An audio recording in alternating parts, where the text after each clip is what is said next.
حبيبنا محمد صلى الله عليه وسلم وعلى آله وأصحابه أجمعين. خوش كبراني برزم همولاكتان. السلام عليكم ورحمة الله وبركاته. طبعا داوای لێ بردنەکەم و شۆلە بەرەوەی کە میوانم هەم جێگایەکەم لێ تێک چووە، هیوادارم دەنگەکە باش بگە. ئێمە باسی چ دەکەین؟ باسی ئەوم کرد کە ئێمە دوو تای تەرازومان هەیە لە ئیسلام. یەکەیان پێی دەوترێ قورئان، ئەوی تر پێیان ئەوترێ سنەتی پێغەمبەری صلی الله تعالی عليه وسلم. و باسی ئەومان کرد کە قورئان سەرچاوەی هەموو مەصدەرەکانی ئیسلامەتیە. هیچ شتێک بەبێ قورئان ناتوانرێت تەواو بکرێ بناوی لێ بندرێ ئیسلام. ئەگەر هەر کەسێکتان بینی هەر فکرە و بیر و بۆچوونێک شتان بینی باس لە ئیسلامێ کرد، لە ئیسلامە ئەدوا، ئەوە عملەکانی دەتوانن بە پێی قورئان و سنەتی پێغەمبەری خوای صلی الله تعالی عليه وسلم پێوانە بکەن. ئەگەر موافقی قورئان و سنەت بووە ئەوە قسەکەی قبوڵە، بەڵام ئەگەر بێت و مخالفی قورئان و سنەتی پێغەمبەری بوو صلی الله تعالی عليه وسلم، ئەوە لێی وەرناگیرێ و قسەکە ڕەت دەکرێتەوە بۆ خاوەنەکەی. بۆ ئێمە باسی قورئانمان کرد. ئێستا دێنە سەر تەوەری دووەم کە حەدیسی پێغەمبەریە صلی الله تعالی عليه وسلم. طبعا ئێمە شتێکمان باس کرد، پێم وابێ لەسەر وەظائیفی لەسەر وەظائیفی حەدیسی پێغەمبەری صلی الله تعالی عليه وسلم ڕاوەستا بووین، یاخود باسی قووەی ئیلزامیە کرد. لە گوتمان حەدیسەکان دوو بەشیان هەنا، هەیانە بەحەسەب طبیعەت ئەبووە سێ بەش حەدیس. یعنی ئەگەر لێیان پرسی حەدیسی پێغەمبەری صلی الله عليه وسلم وەکو طبیعەتی حەدیس چییە، دەبوو بە سێ بەش. بەشێکیان قەولی بوو، بەشێکیان فعلی بوو، بەشێکیشان ئەوە بوو کە لە خزمەت پێغەمبەری ئەنجام درایە، پێغەمبەر عەلەیهی السەڵات وەسەلام خۆی کردیە، بە معنە ئەوەیە ڕازیە لە بابەتەکەی. ئەوە لە شەرعا پێی دەوترێت چێ؟ پێی دەوترێت تەقریری لە لای زانایانی ئوسوولی. ئێمە بابەتی حيث الطبيعة، يعني لجانب طبيعته لا جانب إلزاميته، بزانين آية أو حديثاني كلا خدمة پیغمبر هاتين عليه الصلاة والسلام قوتيان چنده هتا وكو چند، يعني إما لو مان هي بجوي پیغمبري بكين عليه، يعني حديثة كان ورقرين هتا وكو چند لو مان هي ورنقرين. طبعا لحيث إلزامية، يعني هتاوەکو چەند ئێمە ملزەمین لەسەر مەواجبە ئەو حەدیسانە وەربگرین. ئەو حەدیسانە بن بە دوو بەش، بەشێکیان پێیانە گوترێ متەواتر، بەشێکی دیکە پێیانە گوترێ ئاحاد. طبعا مصطلحی متەواتر و ئاحاد لە نێو علمی حەدیثە شتێکی لە مێژینە نییە، یعنی لە سەرەتای پەیدابوونی علمی حەدیث ئەو بابەتە نەبووە، شتێک نەبووە بە ناوی متەواتر، شتێک نەبووە بە ناوی ئاحاد. یعنی ئەوەی کە هەبووە حەدیسی صحیحمان نەبووە، حەدیسی ضعیفمان نەبووە. لە ساڵی 450 هیجری ئەم بابەتە پەیدا دەبی.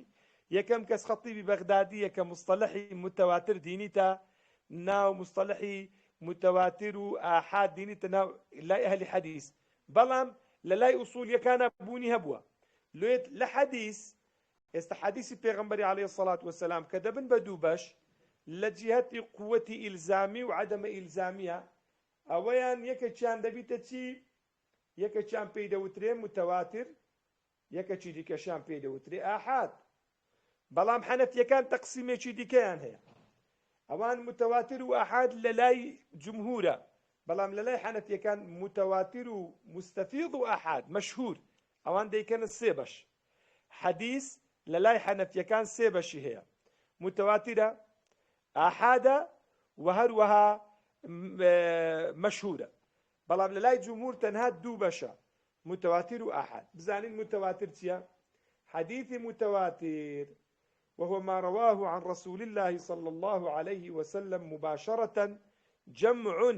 من الصحابة يستحيل عادة اتفاقهم على الكذب. يعني چی؟ ئەوەیەکم ما رواه رواية كرابي عن الرسول صلى الله عليه وسلم لا پیغمبري صلاة والسلام خواهي قولي لسربي مباشرة راستة وخول پیغمبري ورجلا بحديثك چه وري قرت بي جمع من الصحابة. يعني كبيغمبر قصة چي كرد بي دبي مجموعك صحابة لخزمت پیغمبري بوبن او حديثيان لوما نقل كرد مجموعك، يعني دبي لسيا زياتر بن، دبي سيكم ترنبن. يستحيل عادة اتفاقهم على الكذب. بطبيعة حال اگر حديث بو 5 نفر و 8 نفر و 10 نفر و 15 نفر كاك عقل قبولي اويناك اوانا همويان بركوت ركوت بندرويتش بكن وهتاوكو بتوان الخلط بخلطين. ثم رواه عن الصحابة جمع من التابعين وتابعي التابعين بنفس الصفة. ولهمان كاتجدا بهمان شوا صحابش كلا تابعين هاتبن دبي مجموعة تابعي أو حديثي لصحابة رواية كردبي زاو زار مجموعة شدي كلا تابعي تابعين حديث كان لتابعي رواية كردبي بو نوعي هتاو كودي دبي همو مجموعة بن أحد أو نفرك صحابك لبيغمبر الرواية كردية دو مجموعة شدي كلا بيان رواية كردية يعني لسلسلة كي أقلت جماعتي تابعين يك نفر رواية كردبو يعني شيك صحابة الرواية كردبو يعني شيك تابعي تابعين رواية كردبو مثلا لما مجموعة كي أو حديثة لكن زانان دبيتا آحاد كبو آحاد يعني ودل أجرك أكيوتنا وبابتك آحاد معنى يواني حديثة مرفوزة عزيزان بغلطي تيمجن آحاد أوي وكو متواتر هيز قوتي نية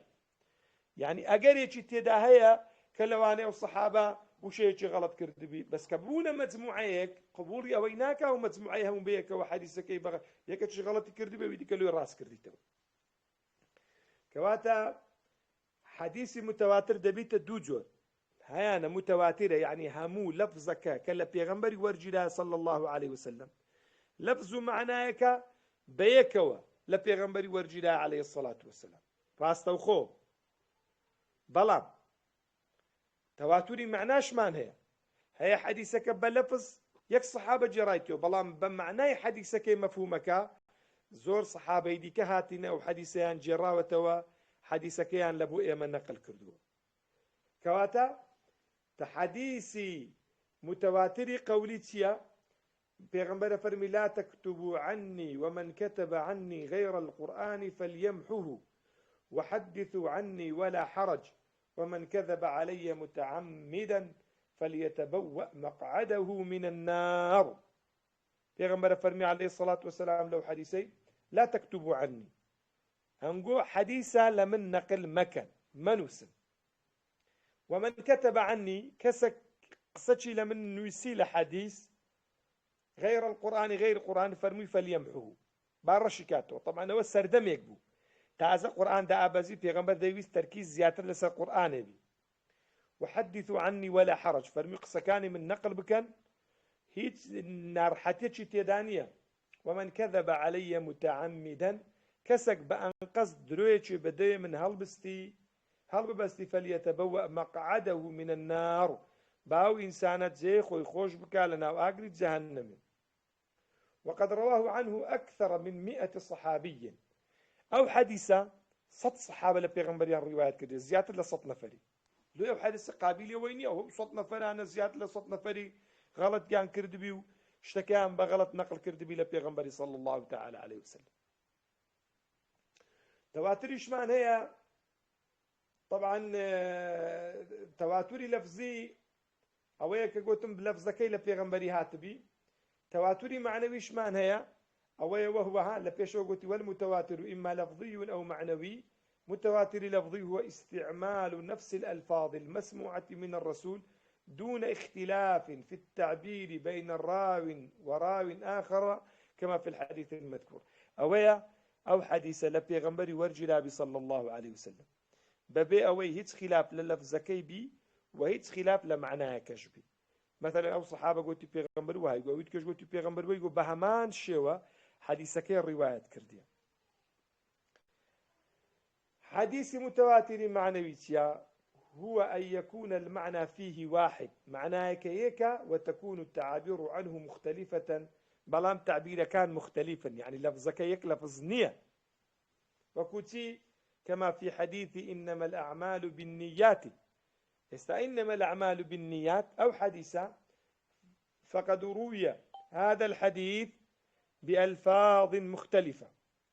بألفاظ وتعابير مختلفة بتسن لفظك وتعبيرك مختلف أو حديث جردراوتوا كجردراوتوا بزاني شونا مع الاحتفاظ بوحدة المعنى. بلام تنها يك معنى شيء يعني حديثك الراسته بلفظ جورا وجور هاتيا بلام لبروي معناها كيكا بيسي نفر روايتيان كردية تسل بنزان نفر هنايتيان باب لفظ كان يتجاوز من ويكا قلت إنما الأعمال بالخواتم يكا مثلا يكا قلت إنما الأعمال بالنيات يكا قلت إنما الأعمال بالنية تماشى أكي النيات ونية أوانا لنتيزي همو يك معناها هي كواتا حديثك بيدو تري متواتر زور صحابة روايتيان كردية بمعنى بس بلفظ تنها يك نفر روايتي كردية زا شرطي حديثي متواتر تيا ها زور زار جوتان لي بيدار انه حديث متواتر الا بيغمبري صلى الله عليه وسلم شرطي تيا حديث متواتر حديث متواتر يكمين أن يتم أخذه من الرسول عن طريق الحس أو السمع أو البصر دبي أو حديث لبيغمبري ورجلابي صلى الله تعالى عليه وسلم حديثك لبيغمبري الروايات كرابي صلى الله عليه وسلم زا حديثك كلبيغمبري الروايات كرايا كلبيغمبري الروايات كرايا صلى الله تعالى عليه وسلم أو حديثة طبعا كلبيغمبري الروايات كرايا صلى الله تعالى عليه وسلم برقاي بيستن يانش برقاي جويلبون يانش برقاي ديتن نبي كابر لبيغمبري جرابته صلى الله تعالى عليه وسلم وهروها دومين أن يحيل العقل عادة تواطؤهم على الكذب دبي جماعتك هندهبن كعقل قبولنك أوانا همويان بيكوا اتفاقيان كردبي لو خاطري أوي أو قصي بدوي بيغمبري هرب بس مثلا استا عالم همو دري أمريكا هاي لو أنا ما هيك شيء كلي أمريكا ما نديد بي بلام واشنطن هي يعني نيا كود زانين هي كاك عالمي همو باز دكا لتلفزيون بيشان ددا عالم باز دكا خلق شوي تبي كوات الليرة ممكنني أو همو عالم درويبك رك أوش حديث كان بيغمبري كوم الصحابة كاتل لخدمة بيغمبري صلى الله تعالى عليه وسلم بابتك عن جرا والتوكل قبول عقل قبول أويناك أو جماعة هم بيكوا لسر درويك اتفاق يعني كردبي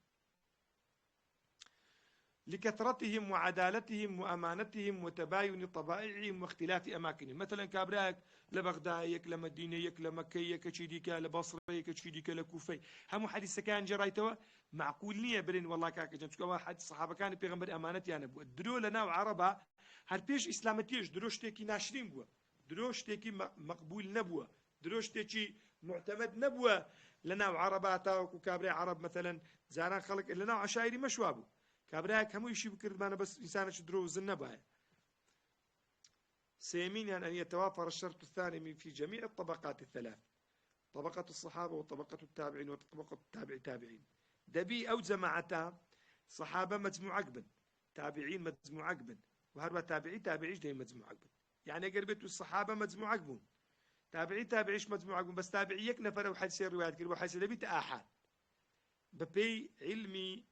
حديث نابتة حديثي متواتر وحكم حديث متواتر تيا حكم حديث متواتر أويك أجر كابرايك بالرواي بحديث متواتر نبي تي ليدي أو كابرايا لإسلامتي أتي تدري أو إسلامك أو كابرايا كافر دبي چونك لو لبروي حديث متواتر وشو قرآن وايا حديث متواتر وشي قرآن وايا چونك لو راستوخول دوي بيغمبري صلى الله عليه وسلم ورجلايا ها ليرة دلتي دلي وحكم حديث حكم الحديث المتواتر هو وجوب العمل بمقتضاه يعني كحديثة بيغمبرة له صلى الله عليه وسلم قلت أنا حديثة متواترة واجب بإنسان عملي بيبكى وشو مسألة قرآن يليده ويعد إنكاره عند الفقهاء كفرا زانيان شرع ناس بيان ويكسك أجر بيتو إنكاري حديثة متواتر بكا بي كافر بي الإسلامة استدري حديثي دو من حديثي مشهورة حديثي مشهور أول التقسيم حنفيان ما رواه عن النبي واحد أو اثنان أو عدد قليل من الصحابة لم يصل إلى حد التواتر أو مجموعاك حديث كان لبيغمبري روايات كرده بلام عددك ناقات الدرجة متواتري مثلا اگر عددك 3 نفر بن 2 نفر بن حديث كان لبيغمبر الرواية كردية اگر يتش بي او بيدوتري احد كوات الليلة حديث متواتر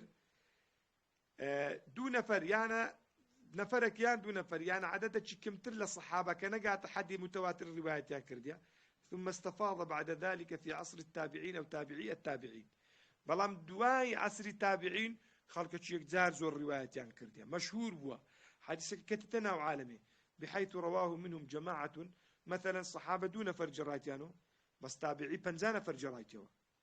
تابعي 100 نفر جرايتيو حديثك بو نوعي هاتيا يستحيل عادة تواطؤهم على الكذب كبوا زور ناكري يعني جماعتك الروايتان كردي عقل قبولية وهناك وانا هم درويبك حكم حديث مشهور سيا حكمه إنه يفيد ظنا قريبا من اليقين يعني أجر بدلت زي لو دابني مثلا متواتر سطا سطل بيغمبر ورجلا بلام حديثي مشهور سطا نهط وهشت يعني أجري ورقرتني لبيغمبر يكا درجة قلق زورا يعني ظنك بس قريب ليقين يطلق عليه تعبير طمأنينة يعني بالتعبير وشبر ضل بوي آرام بي ولذا اعتبر في حكم المتواتر من حيث وجوب العمل به أوش عين بالله وجوب متواتر ياندانا كواتب بعمل به بكري ويخصص به عموم القرآن أقرب الآياتك لقرآن بعام وباجتهاتبه حديثك من هات أو آياتي تايبتك بحديثكش مشهور بو أو تايبت دبي ويقيد مطلقه وهروا أقربت وقت باسم كرت سعام بي سم مطلق القرآن بي كعام مطلق دواية دزان الفرق يانسيا ويقدم على القياس بالإجماع عند التعارض ولا همان كاتج دا أقربت قياسك ما نبو أو قياسا دقا حديثك مشهور تيك چنا ذكر دوا حديثكي هلا قرن قياسكي واصل ديني حديث سيمين مان حديث آحادا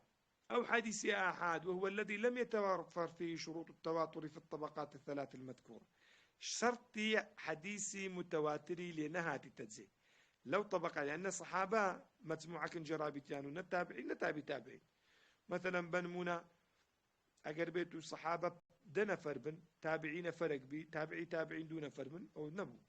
أجر صحابة بينز بن تابعين بينز بن مثلا بنمونا بس تابعين بينز بن تابعين يك نفر بي دي سنة بيتو آحاد حديثك وجدير بالذكر أن معظم سنن النبي صلى الله عليه وسلم من هذا النوع الثالث زور بيو حديثاني كلا بردستي مدان لبري الصحابة كان برتو بلاوينا كابرا ودقا بيغمبر دابو لسفري قصيلوي كردن هر اوجي رايتو لوي اغا داربن هندك زار هندك آحاد هي تقريبا لمتواتري بهسترن مثلا او ناماني بيغمبر نارديتي صلى الله تعالى عليه وسلم يك نفر برديتي بحديثي بيغمبرش قبول كرين سندي شان اثبات دسكاريش نكراين زور بقوة او لو بابته بيوندي بعلمي وحديث سوا يعني كسك بستنا او بابتي زياتر الاشاره زابي حكم حديثي آحادسيا أنه يوجب غلبة الظن فيجب العمل به ما لم يقم دليل على عدم صحته أو وجبري سطح حفتاو بينز معلومات معنا داتي يعني أجري هي سطح حفتاو بينز في غمري صلى الله تعالى وسلم سطح حفتاو بينز بونه فيجب العمل به ما لم يقم دليل على عدم صحته ما دام أو حديث سهيد بلغيك نبو لسر مخالف دقة الدينية مخالف دقة القرآن مخالف دقة حديث متواترة أو عملي بيدكري واجب دبي عملي شيء بيبكي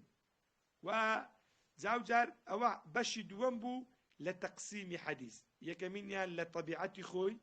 دوامينيا لا بابي أويك آية حديثك بهيزة يعني بهيزة عملي بيدكري يعني عملي بيناكري أو ما باسكر لأن سربابته تشيدك من حيث الثبوت القطعي والظني آية حديثة كان قطعينا يانا ظنينا كدرين ظني معنى يوانيا معنى يوانيا أو حديثة بريم والله إيدي بمعنى أودي كشتي لي ورناجي دي اللوي خرابتي مقن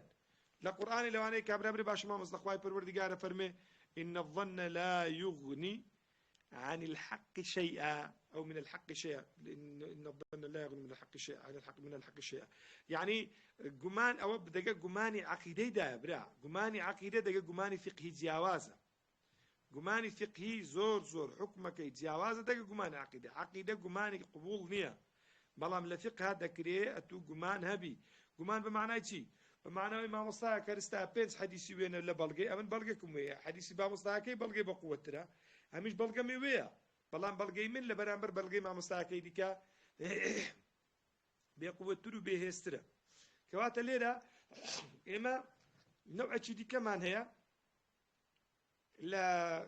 حەدیث کەویش پێی دەوترێت چی حەدیثی ثبوت و قەطعی هەمانە قەطعی و ثبوتە حەدیثەکە يعني لبيغمبري ورجلها صلى الله تعالى عليه وسلم عفوا وهش معنى وش حديث متواتر هش معنى ظني وثبوته يعني أجريك تداهي أجريك يعني أجريك الضعيف لبابتك هي لو تماشاكي قطعي الدلالة هو حديث لا يحتمل أكثر من حكم معنى واحد حديث متواتر قطعي الدلالة باليرة معلوماتك تام دم برزة إما اللغة عربي طبيعاتي ويا هندك لو شكاني زيادة لمعناه شيء هلا قريب هي هندك شيء مع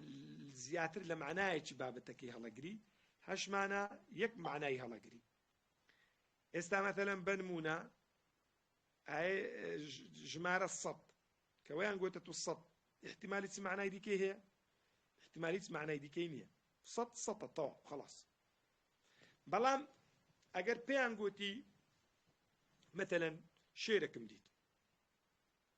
قوتي شيركم ديت لو انا بيايش ازاي ديت بي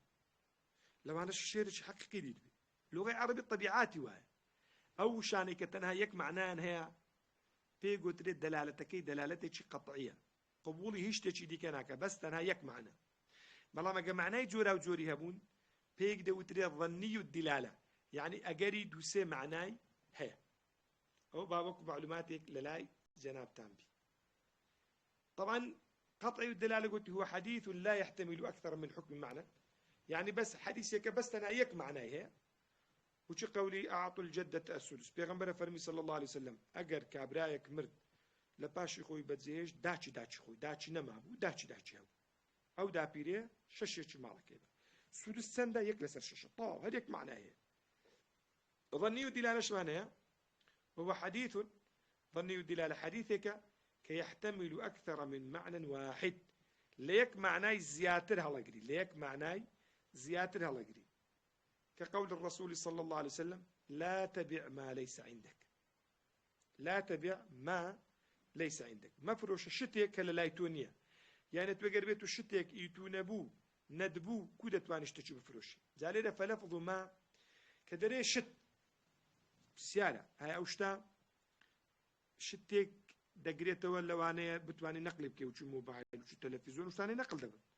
لوانه اشتشو بقريتها عقارات أو شتاني كنقل نابن خاني عارز أو دار أو شتاني كنقل ناكري دار بلا ما يشمل المنقول لوانه دقا شتي نقل كدابي دابي لوانه دقا عقاري دابي لوانه دقا طعامي دابي لوانه دقا باري دابي دار بلا وغير لذلك اختلف في تفسيره فقهاء الشريعة لبن هندي زانايان لبابتي أو حديثي لشرحي أو حديثي زور خلاف يعني يقول بريد دلالتكي زياد لمعنايك أجري زيادة لمعنايك أفرمي لأن العقار لا يتغير فمنهم من فسره بالمال المنقول هيا أنا قلت تيان كاكا ما بس بيلوي أو بابا تاني كنقل ذكره وش تلفزيون وسيارة وطيارة وبالف وكمبار ودوشكو وهش أنا قلت تيان لأن العقار لا يتغير في الفترة الواقعة بين تملكه أو قبضه من الغير داري اللي بس قلت تيان مالي منقولي ما بس تك قلت تي وشتي مفروشن كلك نمقونيا يعني مالك أقربته أقري قواس نوي نبي پیغمبر لو وارد ما يفروشن كو مالك وران كاري بسردانه اساسي حديثك باس لويكا دركاك شتك اگر ايتون ولا لا ايتون بو ما يفروشن لو لبرويس بين لو انا سعري بسرد قران كاري بسردا لو انا وش بفوته بس اگر بيتو عقاربو قران كاري بسردانه ارزه مثلا باوروكش لك نتو نبي يعني ايتو نبي مثلا لا ايتو نبي هلا تجي جاي خويتي استباشاتو سيارك لا دبي كاكا ورا بالدمي باش سياره ندياره نديتي تم للايتوني تسلا فروشي بەڵام ئەرزێکم هەیە مەتەلەن لە بەغدا ئەرزە تاپۆی دیارە سەنەدی دیارە مشتەکان دینی ئەو ئەرزە لە جێی خۆیتی گۆڕانکاری بەسەردا نایە ئەوە وا دەڵێن وبينها دليل لأن العقار لا يتغير في الفترة الواقعة عقار قوران كاري بسرناه لو زمني كأتو دي فروشيو دبيت ملشتو وري دقري وبين بيعه بخلاف المنقول لما بين كرين فروش نكي قوران كاري بسردانه بالله منقول لو عني قوران كاري بسردابي ومنهم من فسره بالطعام حاشا قوتي كان كاكا بس لبيغمبري كدا قوتي أو تشتي مفروشن كلا لا إيواني بس بيل خواردنا طعام لو بري قوران كاري بسردادي لأنه يتعرض للتلف والتغير بسرعة لبري خوارن طبيعات وزوت يقدتي لبان دقوتي ماذا مشتك لبردست عندنا ومفروش ومنهم من أخذ بعموم لفظ ما عندك قوتي تعمل دقها مش تشدا هاش كلكنته نبي كرون فروش ندرسنيها فلم يجوز درسنيها بيع كل مال قبل تملكه أو قبضه ما دام اشتكى قريب شت للايتونا بورد نقلت له تنيا بفروش بيستاتو سيارك الكريب والله مش انا قيشت دستته درسنيها بفروش تجيبرا دبي بيني بقات دستة ودي بقري أو جار كده كدرسة لو خد بفروشو بيكيا مالك سيتشيديك بلام دكتور ظلمي رأيه تشيديكي هي ضل وفي رأينا المتواضع أن حكمة هذا النهي التعرض للفساد والتغير دريب بقناعتي من بيغمبر له نهي كرد اشتكى قال لكن إنساني نبي مالي إنساني نبي هشتا نذكر يا نجيش تدسلتو ورد نقلت نفروشي دري له خاطر يوي أو أشياء توشي قران كارين فإذا كان المبيع مما لا يتعرض لذلك خلال مدة يحددها العرف فلا بأس في بيعه قبل تملكه أو قبل قبضه أو دلي أو شتانا بيغمبر عليه الصلاة والسلام دقاو شتاني داك قران كاريان بسرداني بس درو شتاني كقران كاريان بسرداناي دري اعتيادية من دري وايتي دقم لاجتهادي من كأوانا قريشتا ورشت نقرت بي تتواني بفروش لو وذلك لتطور الحياة الاقتصادية كما مصدر الجان استاقورايا وسرعة تداول الأموال التجارية بين البائع والمشتري دري قديم وابو قديمة تبيستا بانيرك الدكرياتا وكو بانيرة لتستاني داتو كنتو لواني بفوتابا لواني بوغاني ببايا بلان دري يستا لو ظروفي زمان قورايا أو شتاني كبسور زريعي تيكنتن اعتياد يدري دتواني بيان كريو بيان فروش خواهي پروردگار مولايك موفق بك لسر بابتي راد وستين وصلى الله على سيدنا ونبينا محمد الدمي وعلى آله وصحبه وسلم تسليما كثيرا خواهي پروردگار مولايك موفق بك والسلام عليكم خوش بابا صاحب بس خواهي برنامج ما بداش بخير ذاته بشوف استرمانية كان نقطة بين أولاد تركنا نقرب حفتي دهات إن شاء الله إن شاء الله إن شاء الله بارك الله فيكم ومصدس خوش بخواهي برنامج إن شاء الله